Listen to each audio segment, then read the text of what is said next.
This fictional supervillain here honestly needs no introduction, a creation of the celebrated duo Christopher S. Claremont and John Lindley Byrne. Donald Pierce first made an appearance in the 132nd issue of the comic book series The Uncanny X-Men back in the year 1980. You would be surprised to learn that the character's name and appearance were actually formed by John Byrne based on the Canadian actor Donald Sutherland. Also, as far as the last name is concerned, it's taken from Sutherland's character Captain Benjamin Franklin Hawkeye Pierce Jr. in the 1970 American black comedy war flick MASH. Well, this brings us to the main contents of today's video, where we will be exploring the origins of Donald Pierce. Please know that this will be an interesting in-depth analysis of the character. Are you ready? Let's dive right in then! Before we go into our explanation, we have a very small request. If you like our content, please support us by subscribing to our channel. This is just a small click for you, but for us, it means a lot. Thank you. Let's begin. I believe you're thinking of someone else.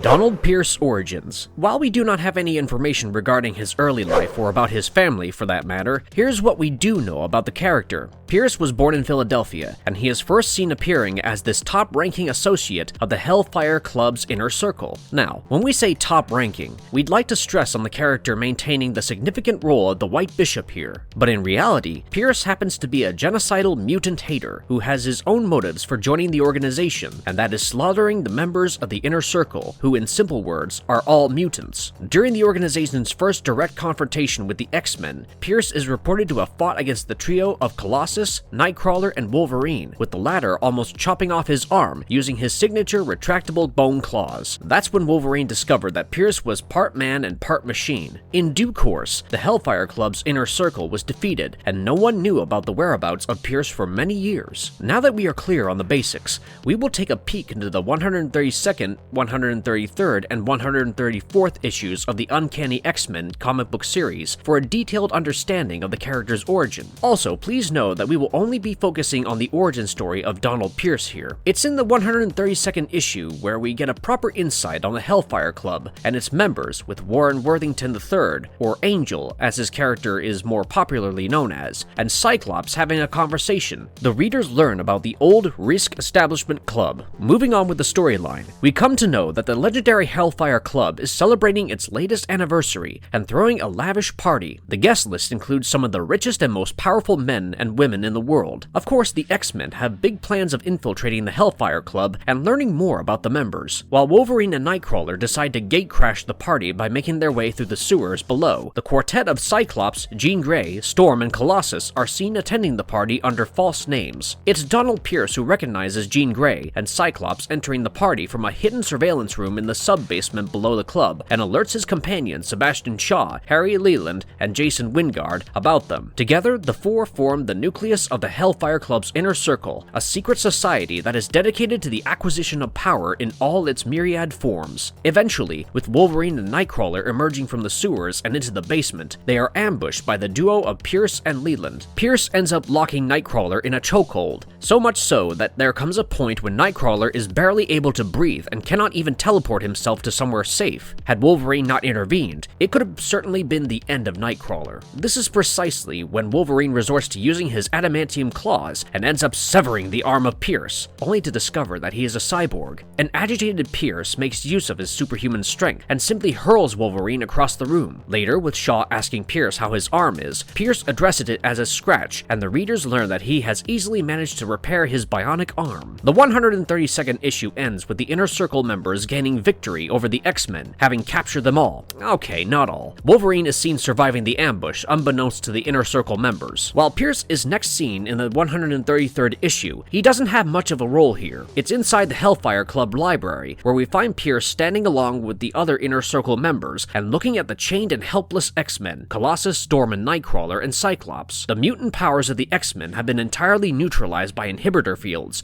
built into their manacles. In this case, Pierce happens to be one of the captors of the X-Men, and he, along with Shaw, Leland, and Wingard, forms the rotten core of the perfectly legitimate, respectable, legendary New York institution. solution. They are members of the super secret, super exclusive club within the club. In the 134th issue, after Wolverine's grand reappearance, this time inside the Hellfire Club library, and Jean Grey pretending to attack Wolverine on the orders of Wingard, Cyclops manages to get his ruby quartz muzzle unlocked. This not only helps him in loosening his shackles, but also in re-establishing his psionic bond with Jean. Following Jean's guidance, Cyclops resorts to using his optic blast and the muzzle flies off his face, thereby hitting Pierce at the back of his head. Pierce is next grabbed by Colossus, and while the latter does so in his human form, Pierce proves himself to be quite a tough match. He lands a hard kick on Colossus with his cyborg limbs, and tells the latter that he is capable of bending steel with just his bare hands, and that smashing Colossus to a pulp would be child's play for him at the end of the day. After that, Pierce is seen jumping through the hole in the floor. Well, of course, Colossus is not the one to give up so easily, especially not with his pride hurt. He catches up with Pierce and engages in a battle. Pierce was almost on the verge of defeating Colossus when the latter ended up crushing his mechanical arm. Furious to have his bionic arm damaged once again, Pierce has the live electrical wire shoved into Colossus's face, thereby incapacitating him and escaping from there. Also here, we'd like to mention that before Pierce escaped from Colossus, he addressed the latter as a freak, thereby putting his anti-mutant prejudices right up on display.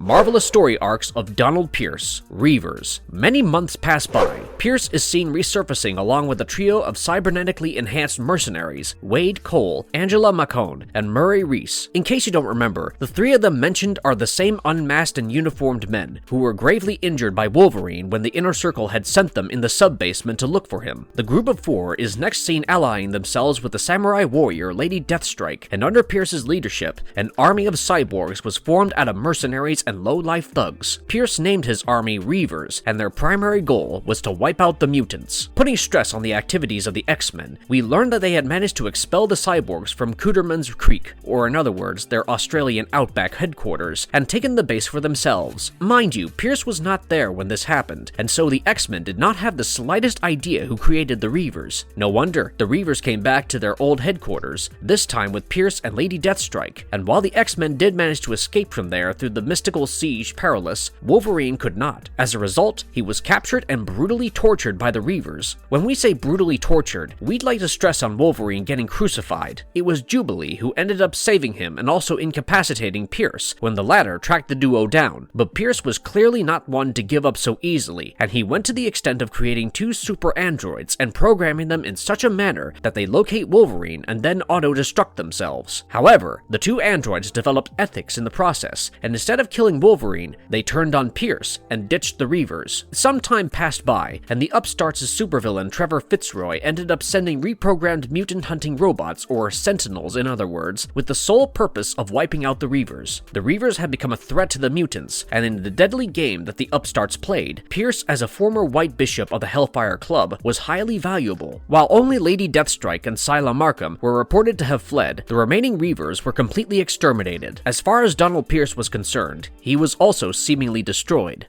Ambushing mutants. In spite of Pierce's apparent demise, he re-emerged and, enlisting the aid of several members, soon started an anti-mutant hate group. While his plan was to take aggressive terrorist actions against the mutants, no points in guessing that it got eventually foiled by the X-Men. That's not all. Pierce, despite being way stronger than Wolverine, was defeated by the latter in a hand-to-hand combat. Upon reconstructing his bionic physique with adamantium finish, Pierce attempted to gain control of former member Sebastian Shaw's new Hellfire Club, one where Shaw was now the Black King. While Pierce was successful in ambushing them and even slashing through Shaw's chest, leaving him gravely wounded, he ultimately fell victim to Shaw's attack.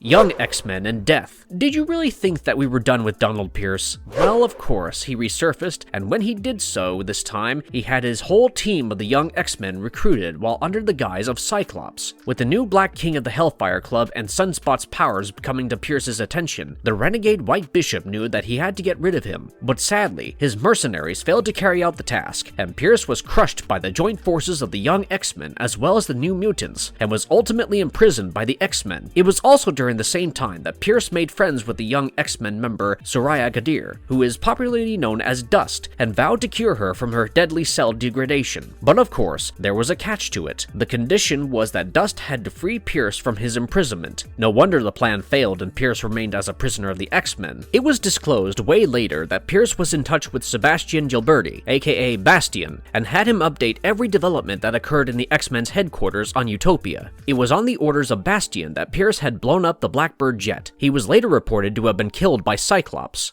Uncanny Avengers. Donald Pierce was very much seen alive and happily gambling, may we add, aboard a pleasure cruise reserved exclusively for supervillains. He, along with the other Hellfire Club's Inner Circle members, was discovered playing a game of chance by the Avengers Unity Division when they made a raid on the cruise liner while looking for Red Skull.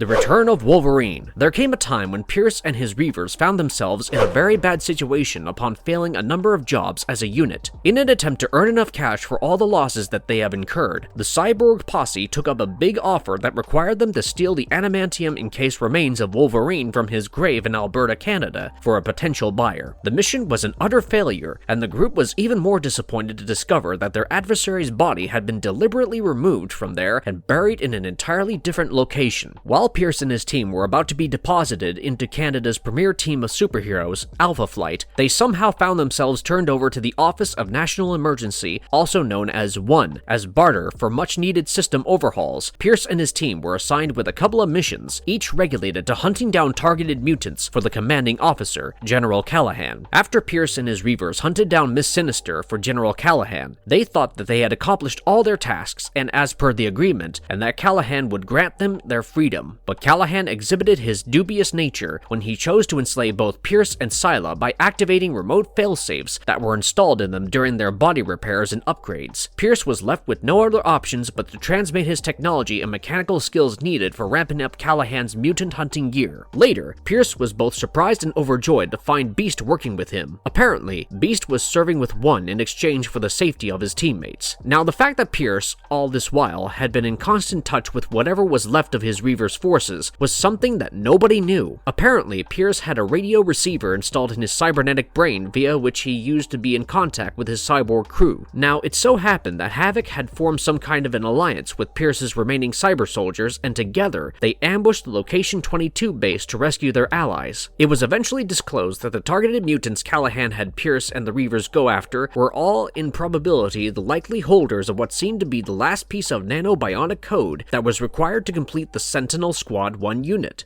Homines Verendi. Post the foundation of the sentient living island situated in the middle of the Pacific Ocean, Krakoa to be more precise, Pierce joined Homines Verendi, the Anti Mutant organization, which was created by the former members of the Hellfire Club's Inner Circle. It was precisely around this time that Sebastian Shaw got in touch with Pierce and even paid him to ambush his own son's ship so as to draw in the mutant Catherine Pride and then attack her. The plan was successful. Shaw was ultimately able to wrap Pride with Krakoan plants, which gave her powers and then drowned her into the water. Other versions of Donald Pierce. Donald Pierce, Earth 295. This version has Donald Pierce as the leader of a group of human assassins who were all cybernetically enhanced by the techno-organic virus of the supervillain Apocalypse. The virus had Pierce and his Reavers emerge as cyborgs, giving them regenerative powers and the ability to incorporate organic as well as non-organic material in order to further mutate themselves. With the Human High Council devising a sentinel evacuation of the humans who were still residing free in North America, Pierce, under the orders of Apocalypse, invaded their territory so as to crash the Council fleet. Pierce did not stop at that. He went to the whole extent of even infecting Carol Danvers and making her his new cyborg slave in order to obtain her help in destroying the Council fleet. Pierce was eventually destroyed by Weapon X in the end. It's a different thing that he resurfaced as one of the members of the X-Terminated began to function under the moniker Goodnight, then gained access to the Hellfire Club and ultimately became great friends with Sebastian Shaw.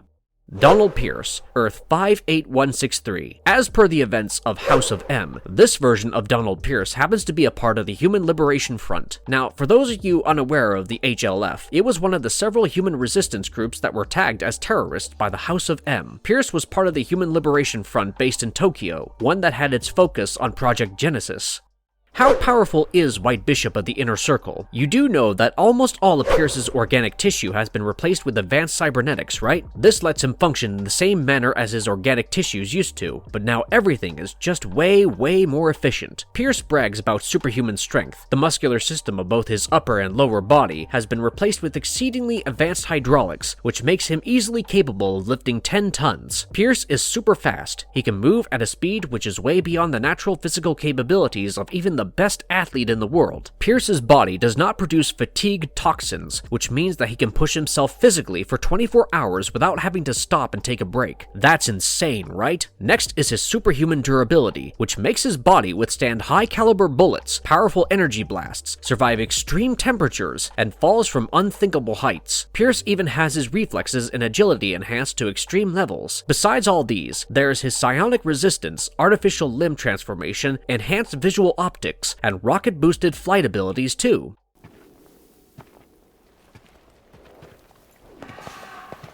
Donald Pierce's other media appearances. Played by celebrated actor Boyd Holbrook, the character of Donald Pierce makes an appearance as a major antagonist in the 2017 superhero movie titled Logan. The flick has Pierce as the leader of the cybernetically strengthened group, the Reavers, whose job is to hunt down mutants and kill them for their surgical head of transigen Dr. Xander Rice. Pierce is absolutely ruthless, relentless, and quite calculating, if we may add. It is also fitting to call him sadistic, because he pretty much enjoys hurting others.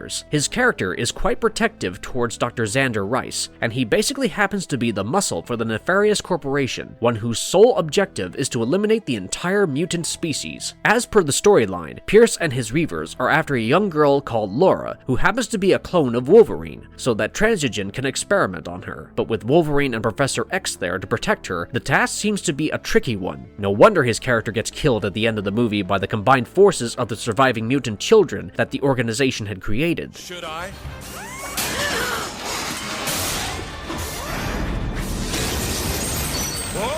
Television. In the 1992 animated superhero TV series XMen the Animated Series, which was also known as X-Men, the character of Donald Pierce appears in episodes The Dark Phoenix Saga Part 1, Dazzled, and The Dark Phoenix Saga Part 2, The Inner Circle. We get to see him first in Dazzled, where he is seen attempting to kidnap Dazzler. With Cyclops intervening in the situation, Pierce engages himself in a fight with Cyclops, which ultimately results in Pierce disclosing to Cyclops that he is a cyborg at the end of the day. Pierce happens to be a member of Hellfire Club's Inner Circle, and he manages to escape from there. Also, like the character's original comic appearances, he only has one cybernetic arm on display here. Upon returning back to the members of the Inner Circle, he is ridiculed by others for not being able to do the job. Pierce is next seen fighting the X-Men members when they infiltrate the Inner Circle building to stop the wedding ceremony of Jean and Mastermind. It's while fighting that he ends up getting his bionic arm damaged. Pierce doesn't have much of a role in the Inner Circle. In fact, he hardly has any dialogue here. However, his character is seen getting attacked by X-Men member Rogue, who ends up tearing off his bionic arm. Walker Boone voices the character in both the episodes, and those who have seen the episodes will agree with us when we tell you that the character of Donald Pierce strangely appears a bit younger than his comics counterpart. Pierce also appears in the 2009 animated series Wolverine and the X-Men,